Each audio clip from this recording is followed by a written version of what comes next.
Start with video of a tragic accident. A tractor trailer jackknifes on the I-480 bridge in Valley View and sends the cab of this truck plummeting into Valley View.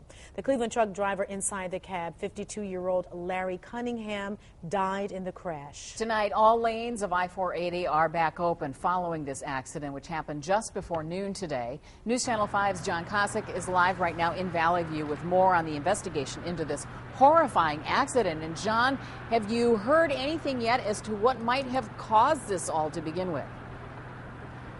The investigation's still ongoing, Lee, and police are getting closer, however, they think, in talking with witnesses to getting a better idea for what happened. You know, there's no one that has driven over the Valley View Bridge or ridden under it that hasn't marveled at its height and thought in a small way about the potential for what we saw happen today. Part of the cab of the 18-wheeler sits underneath the 480 bridge in Valley View. Its trailer roughly 180 feet above. It was just before 11 this morning when investigators say the horrifying accident happened in the downward-sloping westbound lanes.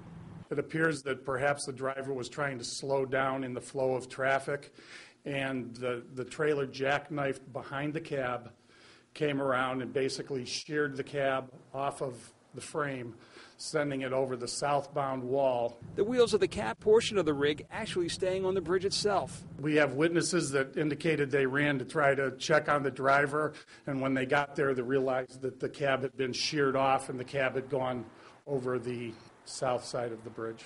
Killed was 52-year-old Larry Cunningham of Cleveland, a 32-year employee of Gray Container, who co-workers say was an excellent driver.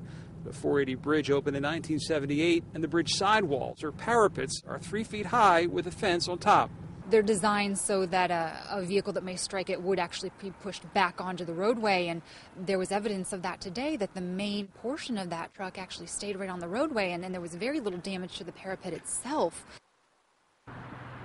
And to that end, ODOT engineers were out on the roadway checking to make sure it was structurally sound before reopening it just before 2.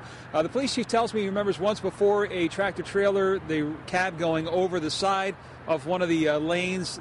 That case, it was suspended. The driver was able to be rescued from it.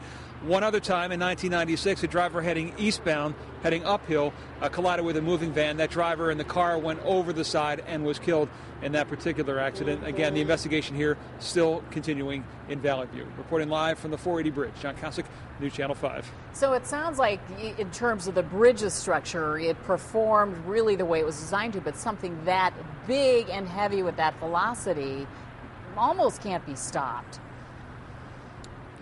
Exactly, and the parapet is at 3 feet. They've thought about in the past of making it bigger. Right. This is structurally sound, but it would add more weight to the bridge itself, and so that's something that they're considering. They are going to make the fence higher. That's something that will be happening this summer.